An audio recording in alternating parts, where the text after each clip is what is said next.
Ciao a tutti. Eğer beni ilk defa izliyorsanız ben Hande. 2020 senesinde İtalya'ya taşındım. Çünkü eşim İtalyan. İşim burada, onun da işi burada. Dolayısıyla burada yaşamaya karar verdik. Bu videoda da burada yaşadığım 5 sene içerisinde öğrendiğim 5 hayat dersinden sizlere bahsedeceğim. Hazırsanız başlayalım.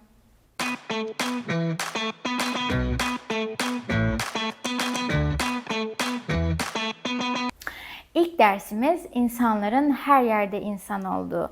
Ben küçükken Avrupa'da insanların mükemmel olduğunu, burada medeniyetin olduğunu, saygılı, çalışkan insanların olduğunu hayal ederdim hep.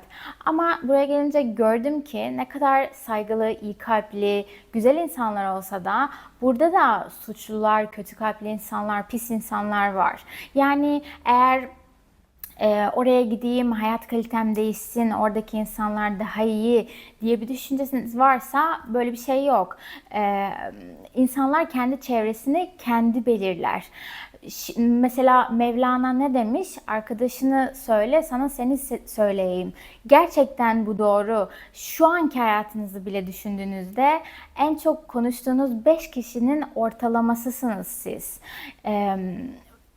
Yani gittiğiniz yer, nerede bulunduğunuz önemli değil. Sizin seçtiğiniz, sizin konuşmayı, arkadaş olmayı seçtiğiniz insanlar önemli. Nerede olursanız olun, bunu da siz belirlersiniz. İyi insanlarla arkadaş olup size bir şeyler katacak insanlarla iletişim kurarsanız öyle olur. Eğer kötü insanlarla konuşup sizi kötü şeylere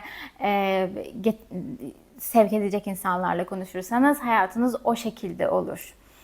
İkinci dersimizde mutluluğun içimizde olduğu, nereye gittiğimize ya da nerede olduğumuza bağlı olmadığı. Mutluluk içimizde. Her gittiğimiz yere kendimizi götürüyoruz. Yani mutluluğumuzu da, mutsuzluğumuzu da kendimizle taşıyoruz. Nasıl mutlu olalım Hande diyorsanız da duygularınızı kontrol etmeyi öğrenmeniz gerekir. Hani bir insan der ya çok sinirliydim, gözüm hiçbir şey görmedi, ne dediğimi kendi kulağım duymadı. Böyle bir şey olamaz. Çünkü bu insan bu bilgiden bir haber kendi yaptığı eylemlerin sorumluluğunu duygularının üzerine yükleyen, sorumluluk almak istemeyen bir insandır. Yani şunu demeye getiriyorum ki insanlar durumlara karşı gösterdikleri reaksiyonlara kendileri karar verebilirler. Eğer patolojik bir durumları yoksa tabii ki. Mesela birisi size kötü bir şey söylediği zaman ona kızıp bağırmak, çok üzülmek, ağlamak ya da sakin kalıp hiçbir şey söylememek dahi sizin tercihinizdir. Hani üzülmeyelim mi, ağlamayalım mı Hande diyebilirsiniz. Tabii ki ama ilacı zehirden ayıran dozudur. Her duyguyu dengeli bir şekilde yaşamak en sağlıklı olanıdır. Ve unutmayın ki herkesin kendi mutluluğu, kendi sorumluluğudur. Yani nereye giderseniz gidin bu şekilde mutlu olabilirsiniz. Üçüncü dersimizde saygı ve insanların kendi sınırlarını kendilerinin belirlemesi. Bunun için belki de benim çevrem, ben şanslıyım, beni tanıdığım insanlar bu şekilde saygılı insanlar. Mesela kendi üzerlerine vazife olmayan şeyler hakkında yorum yapmıyorlar. Siz soru sormadıkça size tavsiye vermiyorlar, kendilerini daha üstün görmüyorlar. Yani herkes istediği gibi yaşıyor hayatını. Herkes kendi seçimlerini yapıyor. Bu kimsenin ilişkisini, arkadaşlığını etkilemiyor. Herkes birbirine saygılı davranıyor. Yani herkesin hayatına kimse karışmıyor. Buna bağlı olarak da insanların benim paylaştığım kadarını bilmeleri gerektiğini ve daha ötesi olmadığını öğrendim burada. Yani hayır demeyi de öğrendim diyebilirim. Hayır tam bir cümledir. Hayır demek hayırdır. Daha ötesi yok. Açıklamaya gerek yok. Hani bilmiyorum neden ama çoğu zaman insanların hayırdan sonra bir çünküsü vardır. Kendilerini açıklama ihtiyacı duyarlar. Aslında öyle bir şey yok. Hayır demek tam bir cümle. Hayır. Nokta. Dördüncü dersimizde Carpe diem. Türkiye'de de her yerde görüyoruz bu atasözünü.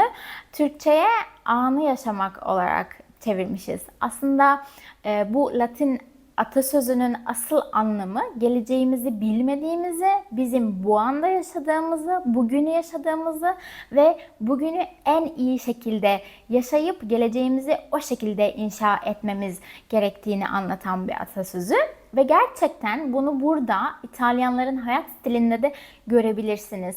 İtalyanlar her şey için ayrı zaman ayırıyorlar. Aile zamanı, rahatlama zamanı, tatil, çalışma, her şey için ayrı zamanları olduğu gibi her anlarına da bütün dikkatlerini veriyorlar.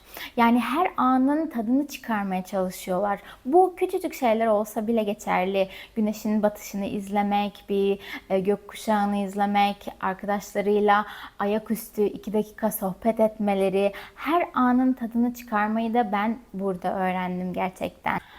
Beşinci ve son dersimiz olarak da adapte olmayı ve açık görüşlü olmanın öneminden bahsetmek istiyorum. Çünkü ailenizden başka kimse sizi siz olduğunuz için sevmek zorunda değil. Ben İtalya'ya gelen bir Türk'üm ve eğer onların kültürlerine adapte olmazsam ve saygılı davranmazsam, Türkiye'deki adetlerimi buraya getirip Türkiye'deki hayat stilimi burada yaşamaya çalışsam eminim ki kimse beni kabul etmek zorunda değil. Kimse beni sevmek zorunda değil bu şekilde. Çünkü burası benim toprağım değil. Bu yüzden kendimi buraya adapte etmem ve onların fikirlerine, kültürlerine açık görüşlü olmam, herkesin bir birey olduğunu kabul etmem, dünyadaki her insanın biricik olduğu, herkesin farklı olduğunu ve dünyada her şeyin mümkün olduğunu gösteren bir şey bence bu ve saygılı olmayı da öğreten bir şey. İşte böyle. Size diyebilirim ki bu 5 hayat dersini fark ettiğimde, öğrendiğimde benim hayata karşı bakış açım ve hayatı yaşama şeklim değişti. Umarım size de bir şeyler katmışımdır, bir şeyler öğrenmişsinizdir benden. Eğer sorunuz ve yorumlarınız varsa aşağı bırakmayı unutmayın. Gelecek videoda görüşmek üzere. Ciao!